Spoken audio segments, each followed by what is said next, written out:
Smart technique এডুকেশনের পক্ষ থেকে সকলকে জানাই আন্তরিক শুভেচ্ছা এবং অভিনন্দন। আজকে আমি নবম দশম শ্রেণীর রসায়ন বিষয়ে অধ্যায় 4 পর্যায় সারণী আলোচনা করব। আজকে আমি পর্ব রাখছি তোমাদের জন্য 5। এই 5 পর্বে তোমাদের টপিক হচ্ছে আয়নীকরণ বিভব বা আয়নীকরণ শক্তি, অর্থাৎ মৌলগুলোর যে পর্যায়বৃত্ত ধর্ম ছিল, এই পর্যায়বৃত্ত ধর্মের মধ্যে আমরা এর আগের পর্বগুলোতে ধাতব ধর্ম, অধাতব ধর্ম এগুলো জানছি। আজকে আমরা ধাতব ধর্ম, অধাতব ধর্ম এবং পারমাণবিক যে ব্যাসার্ধ ছিল, এই ব্যাসার্ধ নিয়ে আমরা আলোচনা করছি। আজকে আমরা আলোচনা করব আয়নীকরণ বিভব শক্তি। আয়নীকরণ বিভব শক্তি কি? আগে প্রথমে আমাদের জানতে হবে আয়নীকরণ বিভব শক্তি কি। আয়নীকরণ বিভব শক্তি হচ্ছে গ্যাসীয় অবস্থায়, আচ্ছা আমি সংজ্ঞাটা লিখি। দেখো আমি আয়নীকরণ শক্তি লিখছি। আয়নীকরণ শক্তিটা কাকে বলে? গ্যাসীয় অবস্থায় কোনো মৌলের 1 মোল গ্যাসীয় পরমাণু থেকে 1 মোল ইলেকট্রন অপসারণ করে 1 মোল ধনাত্মক আয়নে পরিণত করতে যে পরিমাণ শক্তি প্রয়োগ করতে হয়, এই পরিমাণ শক্তিকে আয়নীকরণ শক্তি বলা হয়। ভালো করে খেয়াল করো, গ্যাসীয় অবস্থায় আমরা জানি যে কোনো মৌল 3টা অবস্থায় থাকে, একটা হচ্ছে গ্যাস, একটা হচ্ছে তরল আর একটা হচ্ছে কঠিন। এই গ্যাসীয় অবস্থায় কোনো মৌলে, অর্থাৎ একটা মৌলের মধ্যে যা কিছু থাকে তার সব কিছুর পরিমাণকে 1 মোল বলা হয়। একটা মৌলতে যা কিছু থাকবে সব কিছুর পরিমাণকে 1 মোল বলা হয়। গ্যাসীয় অবস্থায় কোনো মৌলের 1 মোল গ্যাসীয় পরমাণু থেকে 1 মোল ইলেকট্রন অপসারণ করে যখন আমরা 1 মোল ধনাত্মক আয়নে পরিণত করব, এই ধনাত্মক আয়নে পরিণত করতে যে পরিমাণ শক্তির প্রয়োজন হয়, এই পরিমাণ শক্তিকে আমরা আয়নীকরণ শক্তি বলি। দেখো আমি আয়নীকরণ শক্তির ডেফিনেশনটা আবার বলতেছি। গ্যাসীয় অবস্থায় কোনো মৌলের 1 মোল গ্যাসীয় পরমাণু থেকে 1 মোল ইলেকট্রন অপসারণ করে 1 মোল ধনাত্মক আয়নে পরিণত করতে যে পরিমাণ শক্তি প্রয়োগ করতে হয়, এই পরিমাণ শক্তিকে আয়নীকরণ শক্তি বলা হয়। ধরো আমি একটা পরমাণু আট করতেছি। দেখো লিথিয়াম, দ্বিতীয় পর্যায়ের পরমাণু এটা লিথিয়াম। এটা ধরো এটা নিউক্লিয়াস আছে, নিউক্লিয়াসের বাইরে 2টা ইলেকট্রন। লিথিয়াম যেহেতু 3টে ইলেকট্রন বহন করে, এর সর্বশেষ কক্ষপথে 1টা ইলেকট্রন থাকবে। এই সর্বশেষ কক্ষপথে 1টা ইলেকট্রন থাকবে। এই একটা ইলেকট্রনকে যখন আমরা অপসারণ করে দিব, এই লিথিয়ামের এই পরমাণুতে যা কিছু আছে সব মিলে হচ্ছে 1 মোল। এখানে যা কিছু আছে সব মিলে 1 মোল। এই 1 মোল থেকে যখন আমরা 1 মোল ইলেকট্রন অপসারণ করব, এটা লিথিয়াম অবশ্যই গ্যাস অবস্থায় আছে। এই গ্যাস অবস্থা থেকে যখন আমরা 1 মোল ইলেকট্রন ত্যাগ করে দিলে কি হবে? দেখো আমরা 1 মোল যদি ত্যাগ করে দেই, এটা প্রথম কক্ষপথে 2টাই থাকবে, ধরো 2টা। তার মানে এর একটা ইলেকট্রন কি হয়ে গেছে? চলে গেছে। একটা ইলেকট্রন চলে যাওয়ার পরে এ কি হবে? লিথিয়াম প্লাস হয়ে যাবে। এই যে ধনাত্মক আয়নে পরিণত হয়ে গেল, এই ধনাত্মক আয়নটাকে পরিণত করতে যে পরিমাণ শক্তি দিতে হয়েছে, এই পরিমাণ শক্তিকে বলা হয় কোন গ্যাসের আয়নীকরণ শক্তি। অর্থাৎ দেখো এখানে লিথিয়াম 3টা ছিল, যে তার উপরে কোনো শক্তি প্রয়োগ করা হয়েছে, শক্তি প্রয়োগ করার ফলে তার থেকে একটা ইলেকট্রন অপসারণ হয়ে গেছে, একটা ইলেকট্রন চলে গেছে। চলে যাওয়ার জন্য সে ধনাত্মক আয়নে পরিণত হয়েছে। দেখো ধনাত্মক আয়নে 1 মোল ইলেকট্রন অপসারণ করে 1 মোল ধনাত্মক আয়নে পরিণত করতে, এই যে 1 মোল ইলেকট্রন অপসারণ করে দিলাম, দেওয়ার পরে 1 মোল ধনাত্মক আয়নে যে পরিণত করছি, এই ধনাত্মক আয়নে পরিণত করতে যে পরিমাণ শক্তি দিতে হয়েছে, এই পরিমাণ শক্তিকে বলা হয় ওই গ্যাসের আয়নীকরণ শক্তি। তাহলে লিথিয়ামের কতটুকু শক্তি দিতে হয়েছে, লিথিয়ামের কতটুকু শক্তি প্রয়োগ করছি, আমরা এখানে লিথিয়ামের শক্তি প্রয়োগ করছি প্লাস 520 কিলো জুল পার মোল শক্তি প্রয়োগ করা হয়েছে। অর্থাৎ লিথিয়ামের গ্যাস থেকে একটা ইলেকট্রন অপসারণ করতে আমাদেরকে শক্তি খরচ করতে হয়েছে 520 কিলো জুল। এখানে দেখো, এখানে ডেল্টা এইচ, এটাকে বলা হয় ত্রিভুজের মতো। তোমরা অনেকে বলতে চাও এটা ত্রিভুজের মতো চিহ্ন, এটাকে কি বলবো? এর নাম হচ্ছে ডেল্টা, আর দেওয়া আছে এইচ। একে উচ্চারণ করতে হয় ডেল্টা এইচ দ্বারা। এই ডেল্টা এইচ শক্তির পরিমাণ নির্ণয় করে। ডেল্টা এইচ দ্বারা শক্তির পরিমাণকে বোঝানো হয়। ডেল্টা এইচ প্লাস 520 এর অর্থ হচ্ছে শক্তি দিতে হয়েছে, বাইরে থেকে শক্তি দিতে হয়েছে বিধায় 520 হয়েছে। এখানে কতটুকু শক্তি দিছি আমরা? 520 কিলো জুল পার মোল। এখানে কিলো জুল পার মোলের কথা বলছি। তাহলে 520 কিলো জুল পার মোল শক্তি প্রয়োগ করার ফলে লিথিয়াম থেকে একটা ইলেকট্রন অপসারণ করি। তাহলে এই যতটুকু শক্তি আমরা দিতে পারছি, এই শক্তিটাকে বলা হয় এই মৌলটার আয়নীকরণ শক্তি। এখন প্রশ্ন যদি আসে স্যার লিথিয়ামের আয়নীকরণ শক্তির মান কত, লিথিয়ামের আয়নীকরণ শক্তি কত, তাহলে লিথিয়ামের আয়নীকরণ শক্তি হচ্ছে 520 কিলোজুল পার মোল। এই পর্যন্ত মনে হয় তোমরা বুঝে গেছো। তো আমি এখানে ম্যাগনেসিয়াম সম্পর্কে আরেকটু ধারণা দিই, তাহলে বুঝতে পারবা যে আগে তো আমরা লিথিয়ামের ক্ষেত্রে একটা ইলেকট্রন ত্যাগ করাইছি, এবার ম্যাগনেসিয়ামের ক্ষেত্রে দুটো ইলেকট্রন ত্যাগ করার ক্ষেত্রে কি হয় দেখি। ম্যাগনেসিয়ামের আমরা জানি ইলেকট্রন বিন্যাস করলে সর্বশেষ কক্ষপথে দুটো ইলেকট্রন থাকে, অর্থাৎ ম্যাগনেসিয়ামের পারমাণবিক সংখ্যা হচ্ছে 12, প্রথম কক্ষপথে 2টা, পরের কক্ষপথে 8টা 10টা, এর পরের কক্ষপথে আছে 2টা 12টা থেকে আমরা একটা ইলেকট্রন ত্যাগ করাই দিলাম, 12টা থেকে একটা ইলেকট্রন ত্যাগ করাই দিলাম, তাহলে ম্যাগনেসিয়াম স্বাভাবিকভাবে ম্যাগনেসিয়াম প্লাস হবে, প্লাস আয়নে পরিণত হবে। তাহলে ম্যাগনেসিয়ামের 1 মোল গ্যাসীয় ম্যাগনেসিয়াম থেকে 1 মোল ইলেকট্রন অপসারণ করে 1 মোল ধনাত্মক আয়নে পরিণত করতে যে শক্তি দিতে হয়েছে এটা হচ্ছে ম্যাগনেসিয়ামের আয়নীকরণ শক্তি। কয়টা ইলেকট্রন ত্যাগ করছি ম্যাগনেসিয়ামের ক্ষেত্রে? ম্যাগনেসিয়ামের ক্ষেত্রে একটা ইলেকট্রন ত্যাগ করছি। দেখো তাহলে ম্যাগনেসিয়ামের আয়নীকরণ শক্তির মানটা কত হবে? দেখো ম্যাগনেসিয়ামের আয়নীকরণ শক্তির মানটা হবে ডেল্টা এইচ এর মান হবে প্লাস 738 কিলোজুল মোল ইনভার্স 1, অর্থাৎ ম্যাগনেসিয়ামের একটা ইলেকট্রন ত্যাগ করতে শক্তি খরচ করতে হয়েছে 738 কিলোজুল। এই যে 738 কিলোজুল আছে এটাকে ম্যাগনেসিয়ামের প্রথম আয়নীকরণ শক্তির মান বলা হয়। এই 738টাকে কি বলা হয়? ম্যাগনেসিয়ামের প্রথম আয়নীকরণ শক্তির মান, প্রথম আয়নীকরণ শক্তির মান। আচ্ছা দেখো ম্যাগনেসিয়ামের প্রথম আয়নীকরণ শক্তির মান, তাহলে একটা ইলেকট্রন অপসারণ করে দিলাম, ম্যাগনেসিয়ামের একটা ইলেকট্রন আমরা কি করলাম?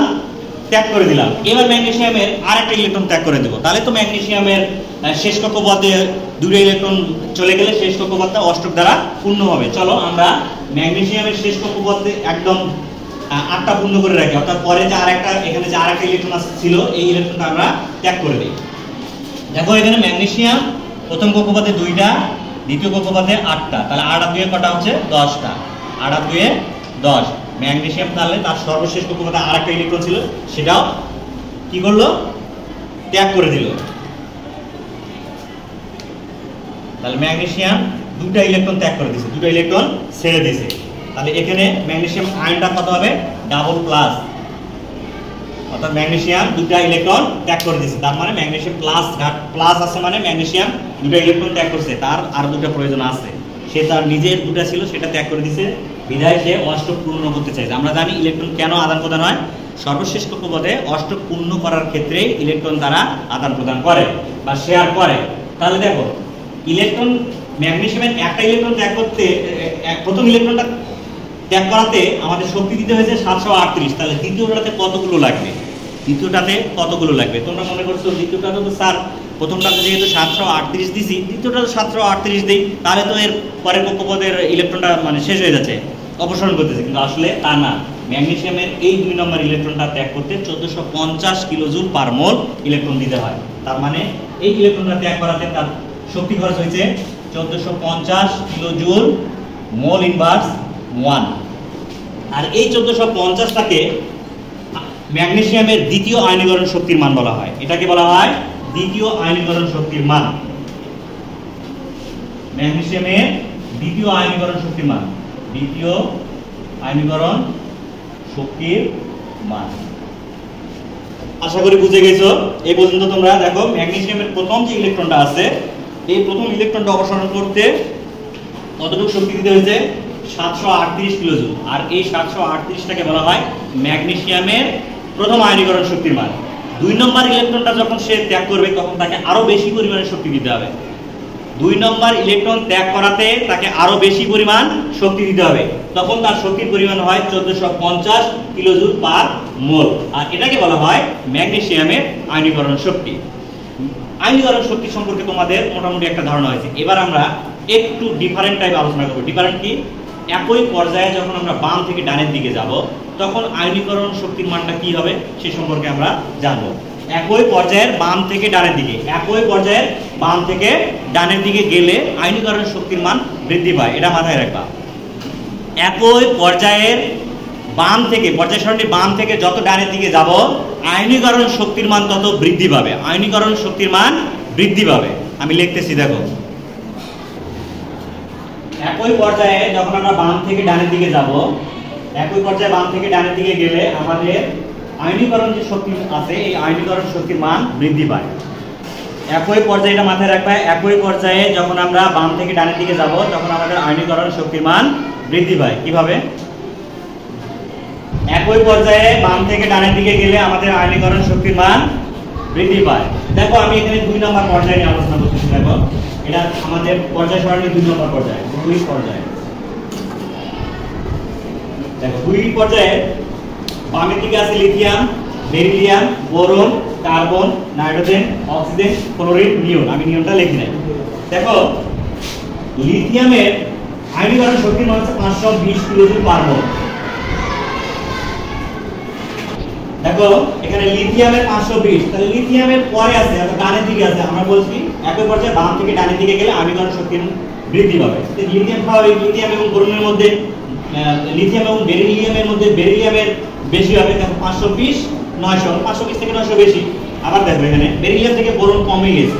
কেন কমে গেছে একটু পরে তোমাদেরকে আমি ব্যাখ্যা দিচ্ছি। এখানে ছিল 900, এখানে হয়ে গেছে 800। আবার দেখো বোরন থেকে কার্বন বেশি হওয়ার কথা, এটা স্বাভাবিকভাবে বেশি হয়ে গেছে, 800 আছে 1000 হয়েছে। আবার দেখো কার্বন এবং নাইট্রোজেনের মধ্যে 1000 হয়েছে, 1000 থেকে বেশি অবশ্যই হবে। কিন্তু দেখো নাইট্রোজেন এবং অক্সিজেনের মধ্যে কম বেশি হয়ে গেছে। দেখো এখানে নাইট্রোজেন আছে 1420, কিন্তু অক্সিজেন হয়ে গেছে 1320। কেন হয়েছে?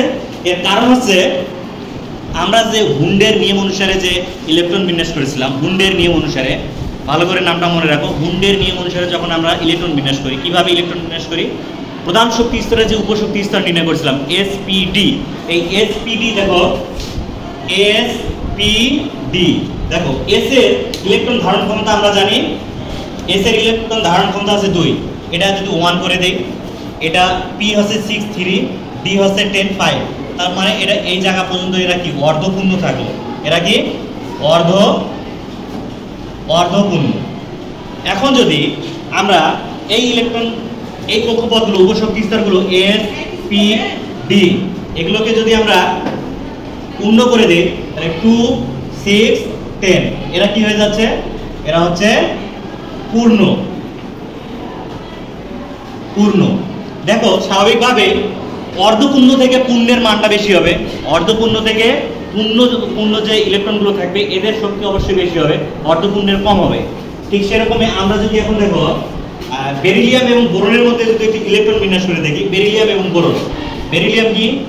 বেরিলিয়াম হচ্ছে 4, 1s স্কয়ার 2s স্কয়ার।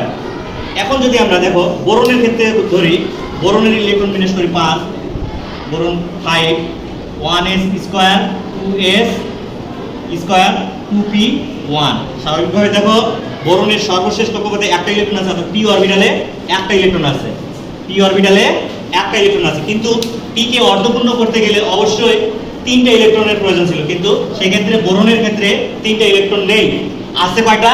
একটা ইলেকট্রন। তাহলে বোরনের সর্বশেষ কক্ষপথটা পূর্ণ হইল না, অর্ধপূর্ণ হলো না। এই কারণে এটা দেখো, এটা পূর্ণ অবস্থায় আছে, বেরিলিয়াম পূর্ণ অবস্থায় আছে, এই কারণে এর আয়নীকরণ শক্তির মানটা বেশি। কিন্তু বোরনের ক্ষেত্রে যায় p অরবিটাল যদি 3টা ইলেকট্রন থাকতো তাহলে সেটা অর্ধপূর্ণ হইতো। যেহেতু অর্ধপূর্ণ হয়নি, আবার ফুল পূর্ণ হয়নি, তাই এটা অপূর্ণ অবস্থায় রয়ে গেছে। এই কারণে বেরিলিয়াম থেকে বোরনের আয়নীকরণ শক্তির মানটা কম। আবার দেখো এখানে নাইট্রোজেন এবং অক্সিজেনের ক্ষেত্রে দেখো, নাইট্রোজেন এবং অক্সিজেনের ক্ষেত্রে দেখো, নাইট্রোজেন দেখো 7, nitrogen 7, 1s square 2s square 2p5। আবার দেখো অক্সিজেনের ক্ষেত্রে দেখো, অক্সিজেনের ক্ষেত্রে কি হয় দেখো, oxygen 8, 1s square 2s square 2p4, 2p4। Nitrogen nitrogen nitrogen nitrogen nitrogen সর্বশেষ কক্ষপথে 3টা থাকবে। আর এটাতে আছে দেখো, এটাতে কয়টা আছে? 4টা। নাইট্রোজেনে আছে 4টা। দেখো নাইট্রোজেনে 3টা, 1s স্কয়ার 2s স্কয়ার 4 আর 3 এ 7, 7টা মিলে গেছে। অক্সিজেনে 8টা, 1s স্কয়ার 2s স্কয়ার 4টা, 4 4 এ 8টা। দেখো এখানে দেখো নাইট্রোজেনের সর্বশেষ কক্ষপথে ইলেকট্রনটা অর্ধপূর্ণ আছে। দেখো p অর্ধপূর্ণ, অর্থাৎ অর্ধপূর্ণ অর্ধপূর্ণ পরিপূর্ণ, পরিপূর্ণ যেটা হবে অর্ধপূর্ণ থেকে বেশি সুস্থিত, অর্ধপূর্ণ থেকে পরিপূর্ণটা বেশি সুস্থিত। তাহলে অর্ধপূর্ণ যদি না থাকে, পরিপূর্ণ যদি না থাকে তাহলে অর্ধপূর্ণ থাকলেও তার মানটা একটু বেশি হবে, অপূর্ণ থাকলে তার মানটা কমে যাবে স্বাভাবিক। যেহেতু নাইট্রোজেনের এখানে 3টা ইলেকট্রন ছিল অর্থাৎ পি অরবিটালটা অর্ধপূর্ণ, কিন্তু অক্সিজেনের ক্ষেত্রে যায় পি অরবিটালটা অর্ধপূর্ণ নাই আবার পরিপূর্ণ নাই। এই কারণে নাইট্রোজেন এবং অক্সিজেনের মধ্যে, নাইট্রোজেন এবং অক্সিজেনের মধ্যে অক্সিজেনের আয়নীকরণ শক্তির মানটা কম। যেহেতু আমরা আগে বলে দিচ্ছি একই পর্যায়ে বাম থেকে ডান দিকে গেলে আয়নীকরণ শক্তির মান বৃদ্ধি পায়, কিন্তু এখানে আমরা মানগুলো, তোমরা মানগুলো কিন্তু খাতায় লিখে নিবা, কার কত মান, এই মানগুলো কিন্তু পরীক্ষায় এমসিকিউ আসে। তো যেহেতু আমরা মানগুলো লিখে দিছি, এই মানগুলো লেখাতে কি হলো, আমাদের দেখা গেল লিথিয়াম এবং বেরিলিয়ামের ক্ষেত্রে ঠিক আছে, কিন্তু বেরিলিয়াম এবং বোরনের মধ্যে পার্থক্য হয়ে গেছে। পার্থক্যটা এই গুন্ডের নিয়ম অনুসারে যখন আমরা ইলেকট্রন বিন্যাস করব, অর্ধপূর্ণ আর পরিপূর্ণ যে বিষয়টা থাকে, এই অর্ধপূর্ণ এবং পরিপূর্ণ বিষয়টাই তখন আসে। যার অর্ধপূর্ণ থাকে, যার পরিপূর্ণ থাকবে সে তার তো আয়নীকরণ মান বেশি হবে, যার অর্ধপূর্ণ থাকবে পরিপূর্ণ থেকে মানটা একটু কম হবে, কিন্তু যদি একবারে অপূর্ণ থাকে তাহলে অর্ধপূর্ণ থেকে তার মানটা কমে যাবে। এটাই হচ্ছে একই পর্যায়ে বাম দিক থেকে ডান দিকে গেলে যে আয়নীকরণ মানের বৃদ্ধি পাওয়ার যে একটা প্রক্রিয়া আছে, এই প্রক্রিয়াটা। এবার দেখো একই গ্রুপের উপর থেকে নিচের দিকে গেলে আয়নীকরণ মানের কি হয়। একই গ্রুপে যখন আমরা উপর থেকে নিচের দিকে যাব, অর্থাৎ দেখো 1 নম্বর গ্রুপটা আমি লিখে দিচ্ছি, দেখো একই গ্রুপের উপর থেকে যখন নিচের দিকে যাব আয়নীকরণ মান কমে যায়। বাম থেকে ডান দিকে গেলে বৃদ্ধি পায়, কিন্তু উপর থেকে নিচের দিকে আসলে কমে যায়। কেন কমে যায়? দেখো এর কমে যাওয়ার কারণ হচ্ছে নিউক্লিয়াস থেকে সর্বশেষ ইলেকট্রনটার যে দূরত্ব বা ব্যাসার্ধ বলি আমরা, এই ব্যাসার্ধটা যখন বেশি হয়ে যায় তখন নিউক্লিয়াসকে অল্প শক্তি প্রয়োগ করলে সেটা তার সর্বশেষ কক্ষপথ থেকে বিতাড়িত হয়ে যায়, অর্থাৎ সরে যায়। এই কারণে যত আমরা উপর থেকে নিচের দিকে নামবো একই গ্রুপে, তখন নিউক্লিয়াস থেকে সর্বশেষ কক্ষপথের ইলেকট্রনের দূরত্বটা বেশি হয়ে যায়। এই কারণে নিউক্লিয়াসের যত কাছাকাছি ইলেকট্রনগুলো থাকবে, নিউক্লিয়াস তত শক্তি দিয়ে তাদেরকে ধরে রাখবে বা আঁকড়ে ধরে রাখবে। কিন্তু যখনই নিউক্লিয়াস থেকে দূরে সরে যাবে ইলেকট্রনগুলো, ব্যাসার্ধ যখনই বৃদ্ধি পাবে, অর্থাৎ নিউক্লিয়াস থেকে সর্বশেষ কক্ষপথের দূরত্ব যত বেশি হবে তার আয়নীকরণ মানটা তত কমে যাবে। দেখো এখানে লিথিয়ামের ক্ষেত্রে দেখো নিউক্লিয়াস দুটা কক্ষপথ ছিল, অর্থাৎ এই আমাদের নিউক্লিয়াস থেকে ইলেকট্রনের সর্বশেষ ইলেকট্রনের যে দূরত্বটা এটা কম ছিল। আবার দেখো এখান থেকে যদি আমরা ধরি তাহলে লিথিয়াম থেকে একটু দূরে, আর পটাশিয়ামের ক্ষেত্রে যদি ধরি লিথিয়াম থেকে সোডিয়াম থেকে অনেক দূরে। এই কারণে তাদের আয়নীকরণ মানটা কমে যায়। মাথায় এটাই রাখবা, যখন একই গ্রুপের উপর থেকে নিচের দিকে আমরা যাব তখন অবশ্যই আমাদের আয়নীকরণ শক্তি যে মানটা থাকবে এই মানটা কমে যাবে উপর থেকে নিচের দিকে। একই গ্রুপের উপর থেকে নিচের দিকে গেলে পর্যায় সারণীতে আয়নীকরণ শক্তির মান হ্রাস পায়, আর পর্যায় সারণীতে বাম থেকে ডানের দিকে গেলে আয়নীকরণ শক্তির মান বৃদ্ধি পায়। দেখো এখানে লিথিয়ামের 520, সোডিয়ামের 496, 520 আর 496 কম বেশি অবশ্যই আছে। পটাশিয়ামের 418, 496, 418 অবশ্যই কমে গেছে।